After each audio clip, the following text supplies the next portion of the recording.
Bon, rebonjour, avec plaisir. Nous allons faire la suite de notre dernier cours sur les éléments de base pour une relation d'aide saine. Nous avons vu dans le dernier cours l'importance du respect de la structure. Nous avons vu qu'ensuite, après cette structure, il y avait le processus et ensuite le contenu des mots et des techniques que nous utilisons qui viennent tout à fait après. Là maintenant, nous allons regarder d'un peu plus près les éléments justement du processus. Quelles sont les différentes étapes dans la relation d'aide, quelles que soient les techniques utilisées d'ailleurs, hein. Les étapes qui sont incontournables, même si vous pouvez, en fonction de votre formation, y apporter bien sûr quelques variantes. Donc, la toute première étape, lorsqu'on est en contact avec un client, bien entendu, c'est cette prise de rendez-vous au téléphone qui est un moment extrêmement important. On peut même considérer que la relation d'aide, la relation thérapeutique commence au moment de cette prise de rendez-vous au téléphone. Il y a plusieurs options. La première, c'est que le client vous connaisse par oui-dire. Elle a entendu parler de vous et on lui a dit généralement que vous étiez quelqu'un de bien, que vous aviez de bons résultats. Et la personne vous appelle simplement pour prendre un rendez-vous sans avoir besoin de renseignements complémentaires. D'autres personnes vous auront trouvé dans l'annuaire, via votre nom, dans la catégorie des thérapeutes ou des sophrologues ou des relaxologues. Elle ne sait pas les techniques particulièrement que vous utilisez et elle a besoin de renseignements complémentaires. Est-ce que c'est le lieu, lorsque dans cet entretien-là, de répondre à toutes les questions des clients et à quelles questions est-ce qu'on répond ou elle ne répond pas aux clients et quels sont les ingrédients qui sont indispensables ? Les ingrédients qui sont indispensables, comme je vous le disais dans le cours précédent, ont trait directement à la structure. Bien sûr que quand le client se présente à vous et vous demande un rendez-vous, vous allez bien entendu confirmer qui vous êtes. Je m'appelle par exemple Colline Daubré et je vous écoute. Le client vous dit « je voudrais un rendez-vous, s'il vous plaît ». Vous n'allez pas d'office lui dire combien ça coûte et combien de temps ça dure. Vous allez éviter l'erreur que commettent beaucoup de praticiens au départ et de beaucoup de gens dans la relation d'aide. Vous n'allez pas demander à votre client quand est-ce qu'il est disponible. Parce que si vous demandez à votre client quand est-ce qu'il est disponible, vous allez faire une première erreur qui a aussi un problème de structure, qui est que vous allez lui laisser la main. Or, ce n'est pas le client qui prend la main, c'est toujours vous qui gardez la main dans ce premier entretien téléphonique. Donc, vous allez dire à votre client, la prochaine fois que vous êtes disponible, je suis disponible, j'ai un prochain rendez-vous à vous proposer, tel jour à telle heure ou tel autre jour à telle heure. Le client vous dira si c'est OK ou si c'est pas OK. Si vous faites l'inverse, d'abord vous donnez la main à votre client et ensuite il va vous dire par exemple « j'ai rendez-vous, je peux venir mercredi à 14h ». Vous allez répondre « moi je peux pas ».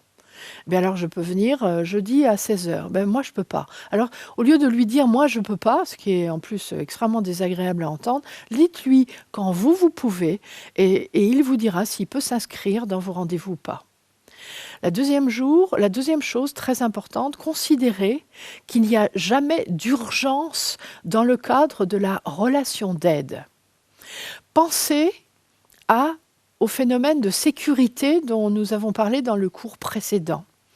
Si un client vous appelle, sauf si vous êtes psychiatre, à ce moment-là c'est différent puisque vous êtes la bonne personne, mais si vous êtes psychothérapeute, quelle que soit votre méthode d'ailleurs, si vous êtes dans un métier d'aide, vous êtes coach ou formateur, vous n'êtes pas la bonne personne si un client a une telle urgence qu'il demande à vous voir dans la journée même ou le lendemain ou dans les minutes qui suivent.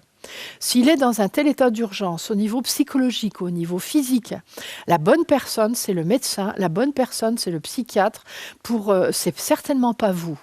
Et donner un rendez-vous immédiat à quelqu'un qui se dit dans un état d'urgence, alors que vous n'avez pas les compétences pour cela, c'est déjà d'entrée poser un problème de structure en termes de sécurité. C'est insécurisant et c'est dommageable pour le client d'accepter un rendez-vous immédiat quand il propose le problème comme étant extrêmement urgent.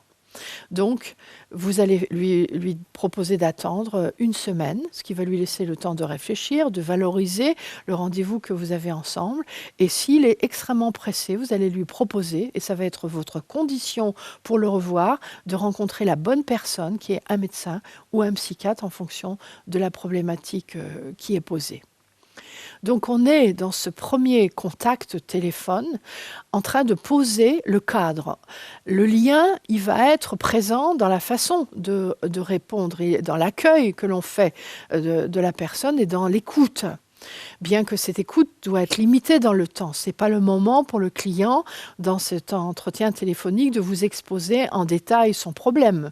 C'est absolument pas le moment pour ça. C'est le moment de poser le cadre. Donc le cadre, c'est quand est-ce que je peux vous recevoir? Je donne mes possibilités.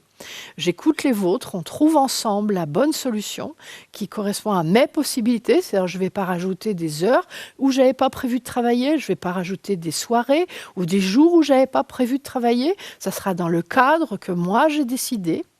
Ensuite, je vais dire à la personne combien de temps elle va avoir à se libérer pour cet entretien, combien d'argent elle doit prévoir pour cet entretien. Je vais lui poser mes conditions.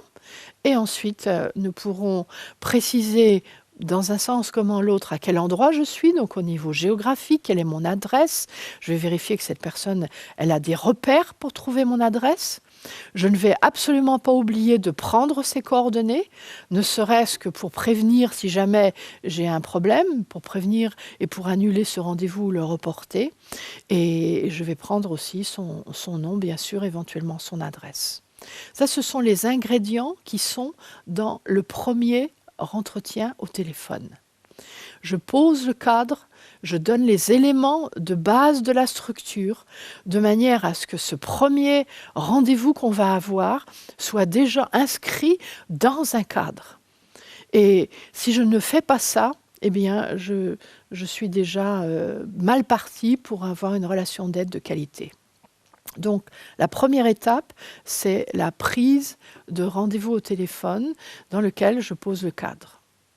Parfois, le premier rendez-vous est gratuit. Alors, à ce moment-là, je vais le signaler au client, mais je vais signaler le prix que ça aura si il y a une poursuite de notre relation d'aide.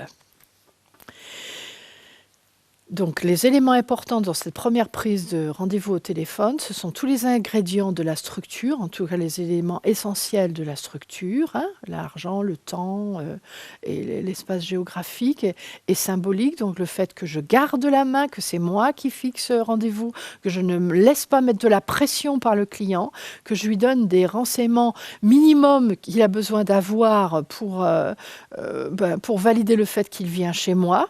Donc, c'est intéressant de savoir de la part de qui il vient, par exemple, s'il est au courant des méthodes que j'utilise. Et puis je n'ai besoin de rien d'autre et il n'a besoin de rien d'autre. La deuxième étape va consister à notre premier rendez-vous. Et le premier rendez-vous avec un client est très important parce que c'est dans ce premier rendez-vous que je vais faire ce que j'appelle l'anamnèse. Donc j'ai besoin de savoir ce que c'est qu'une anamnèse, j'ai besoin de savoir comment je m'y prends pour faire cette anamnèse, mais avant de choisir une technique ou une autre, ou des protocoles ou d'autres à l'intérieur de cet entretien, je vais avoir besoin de certains ingrédients incontournables. Dans ce premier contact, le tout premier contact en face à face, après ce rendez-vous téléphonique, il est fait, bien sûr, dans le cadre du lien. C'est avec le lien que j'accueille mon client, que je lui ouvre la porte, que je lui souris, que je l'appelle par son nom, que je l'installe dans la pièce, au fauteuil qui lui est destiné, parce que c'est moi qui tiens la main et qui va diriger cet entretien. La personne est assise et à partir du moment où elle est assise, je vais lui demander, non pas de quoi elle a besoin, parce que si je lui demande de quoi elle a besoin ou qu'est-ce que je peux faire pour vous, je démarre l'amorce d'un jeu psychologique qu'on a vu par ailleurs. Je vais lui demander, en posant une question ouverte, Je vous écoute, par exemple. Ou quel est votre problème? Ou qu'est-ce qui vous amène? C'est-à-dire que je vais lui laisser de l'espace, et ça c'est du lien, je vais lui laisser de l'espace pour exprimer sa problématique, pour exprimer de quoi elle a besoin, pourquoi elle est ici aujourd'hui.